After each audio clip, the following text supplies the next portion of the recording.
Have you ever been delayed trying to get access into an area and you couldn't do it because the fence was just a little bit too high or the wall was a little bit too high, and with the amount of gear you had on or the footwear you were wearing, you just couldn't get over it? Well, in this video, we're going to give you a technique that you can use to possibly overcome that situation, utilizing a very minimal amount of equipment. Just to start with some basics, it's important for us as professionals to understand the equipment we are using. In the tactical and rescue environment, 1-inch tubular webbing is the one most commonly used. This is because we as professionals need to accomplish our objective efficiently and safely, which means we need to match the materials being used, the size of our equipment, and their weight ratings. So why do we use tubular webbing over flat webbing? Well, first off, tubular webbing is just that. It's a tube of webbing, generally has a tensile strength of about 4,000 pounds. That's a big Twinkie. But it's also more flexible and pliable than flat webbing. This is where it's really important in the tactical and rescue world because of that pliability.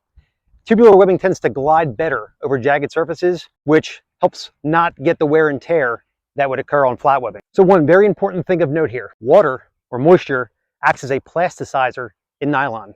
So whether you are using tubular webbing or flat webbing, if you're in a moist or wet environment, be careful because if the moisture comes in contact with it, it can reduce its stiffness and strength properties.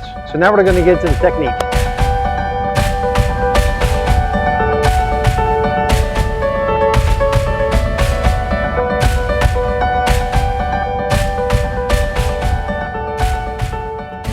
You find yourself coming up to the rear of a residence, a backyard, whatever the situation or environment is, you may find that you have to get over a fence. Depending on the footwear you're wearing, fences can be very difficult to get over.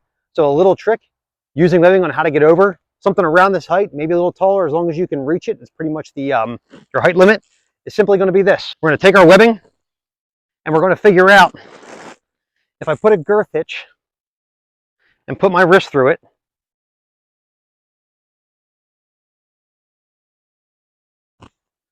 and I put my hands up on the fence, where about can I lift my foot to? Every knot we tie with webbing is going to be some sort of overhand knot or derivative of. So I'm going to figure out where I can put my foot to. I'm going to put an overhand knot there.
Now with that out of the way, we did put a pretty heavy load on this.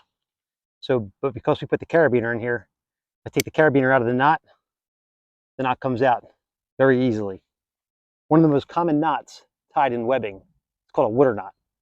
And if you didn't know, that the reason they call it a water knot is because once it's been loaded down on, it's virtually impossible to get out, and you usually have to soak it in water to get it to loosen up. As usual, there's more than one way to complete a task, we get that. But just don't be afraid to use anything you have at your disposal to get you over these obstacles, even your breaching equipment.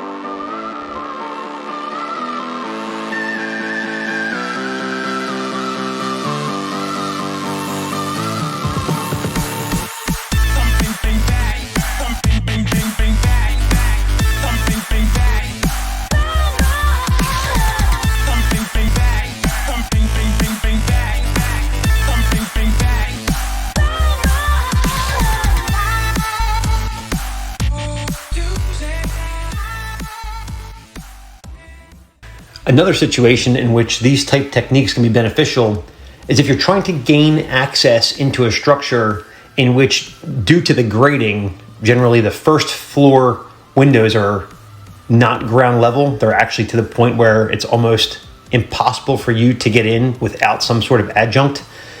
Here you can see we're going to use a baton and the tubular webbing. Rather than girth hitch around our wrist, we're going to put the girth hitch around the baton, and then we're going to use that as an anchor point in the window frame itself.